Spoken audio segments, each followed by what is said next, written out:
and to fight for their lives in the Deep South. And the experience then of going through the Emancipation Proclamation and beyond. His argument is that as a people, he says, we have grown deep like the rivers. The rivers that he will list, the Euphrates, the Congo, the Nile, the Mississippi. These rivers are ancient, ancient rivers, and they carry with them, of course, a history, as does, of course, all people of color, he will argue. Notice the repetition of the I over and over again. I bathed in the Euphrates. Of course, the Euphrates here is the classic river next to Babylon and Baghdad today as we know it. When dawns were young. The argument being, if you are a person of black skin color, you go back to the very earliest dawn of time of civilization and can celebrate the most famous city in the world at the time, Babylon. I built my hut near the Congo. Now we're thinking Africa. And it lulled me to sleep. The word lull here has that kind of effect of music, that music quality. In other words, the soul, he says, of all black people is somehow contained around rivers. I looked upon the Nile, another river, of course, here, North Africa, right, that goes down through Central Africa, and raised the pyramids above it. Notice it's fascinating that he will identify with the Egyptians, and he says, I'm the one who built those pyramids. You get a sense, let's put it in our notes as we ask this question, of what the tone of this poem is. You get a sense of what? Pride? Historicity? An understanding that I'm a part of something that is much older than me. It goes way back in time. I heard the singing, here we are back to music and Langston Hughes, of the Mississippi, the greatest river of American history, the Mississippi River, when Abe Lincoln went down to New Orleans. There's any number of understandings of Abe Lincoln went down to New Orleans. One obviously can be a reference to the Civil War itself, and Abe Lincoln, of course, here we think as well of Lincoln's Emancipation Proclamation. I've seen the Mississippi, its muddy bosom turn all golden in the sunset.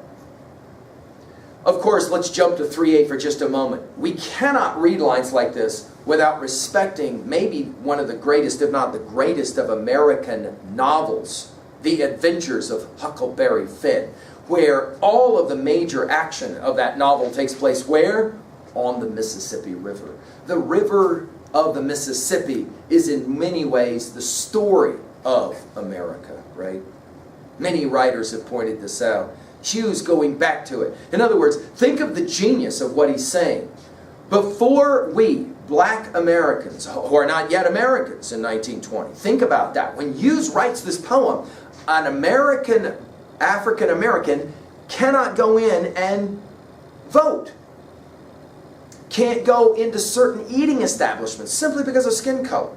In other words, let's point it out, this is a poem that is designed to speak to the absolute racism that is a part of the American experience at the time he writes the poem. And what is it that he has to say to both black and white readers?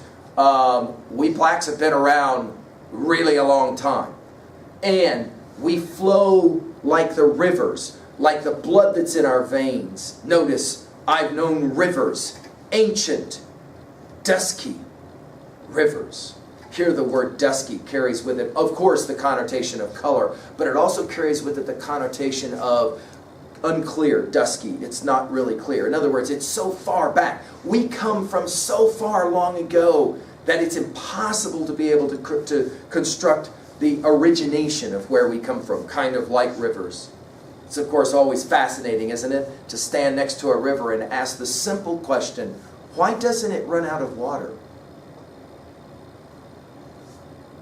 I mean, at some point, you would think the river's got to run out of water.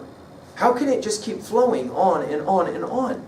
Why doesn't the river run out of water? It's, of course, one of the great mysteries, and here notice that Langston Hughes is tapping into it. He comes back to the second stanza of one line, My soul has grown deep like the rivers. Now let's try to reduce this poem in level 1 to a summary reading. What exactly, put it in your own words, what exactly is it that Langston Hughes is saying in this poem, The Negro Speaks of Rivers? Of course, today we don't use the word Negro anymore. This is the word of common parlance when Langston Hughes writes this poem. What exactly is it that is he trying to say? Well, some have pointed out that at level 1, a simple summary, he is writing to identify the black experience with the experience of history. And what is the oldest experience of history on this planet? The history of water. The history of water. Rivers. Rivers decide everything. Find great civilizations and you'll always find water there, and usually rivers. Of course, rivers are the ways in which transportation happens for economy. Rivers are the way in which life itself is going to be sustained by the requirement of water for us to live. Of course, you can't grow things without water, and so that's why you got to have rivers. But let's go to level 2A, because there's something really genius going on in this poem, and we don't want to miss it. Hughes is writing at a time when white people actually think that they are better than black people. White people have a history that is taught in the schools to them as the children grow up, that we are the light on the hill, that we are the city that God has determined we are going to be the great emancipator of all peoples. We are going to bring the values of justice and liberty. We hold these truths to be self-evident, that all men are created equal and endowed by their Creator with certain inalienable rights, that among these are life, liberty, the pursuit of happiness, the Declaration of Independence in 1776. Think about your mathematics. 1776 is almost 1780. Correct? Right? You are reading a poem from 1920. You do the quick math of how much time we're talking about has elapsed since Jefferson wrote the words, all men are created equal. And Hughes is acutely aware that he is writing at a time when white people do not take black people seriously. They do not see them as often even human beings. Certainly don't see them as fellow citizens. And the response is to begin the poem with the title, The Negro Speaks of Rivers. So let's just say this out loud. The speaker of our poem is not a white person, but a person of color. That alone makes this poem significant. Now, I realize that today, as we study a poem like this, we are obviously familiar with having any number of different people as speakers of poems, and it's not a radical idea. But when Hughes writes this poem, this is a radical idea. And what is it that this speaker says? Let's jump to 2A really quickly. Notice, tremendous pride. Let me tell you what I know. You think of me, think of us. This, of course, a black speaker is speaking to a white audience as being uneducated, as being somehow a lost peoples. And he says, no, you got it all wrong. Let me tell you what I know. I know more than you know because I know rivers. And I know rivers that go way back in time, long before anything that you know. From there, notice a second observation is the deepness of the experience of the soul. Here, you have to read this poem with tremendous pride. In other words, I have grown deep. My soul has grown deep like the rivers. There's more here than meets the eye. Of course, many of the artists of the Harlem Renaissance will take this poem as the mantra call to say, whoa, we have so much that we can celebrate of our history, and for so long we've had to feel ashamed of that history. Not anymore. Of course, finally, notice how in this poem, in genius fashion, geographically, he goes west to east, or I'm sorry, east to west, depending on how you look at a globe. Let's call it, since the way he listed is east to west. Notice, the Euphrates is the area of Mesopotamia, the cradle of civilization, the beginning of civilization. Then with the Congo and the Nile, he moves further west to Africa. And then, of course, across the Atlantic, he moves to Mississippi. So notice the migration, that movement, right? Which is going to be one kind of migration that will be in the minds of readers of this poem at its time. The other migration we've already mentioned, the great migration from the south going north, right? Here, notice that his argument is that we have this unbelievable history and we have this ability to keep flowing.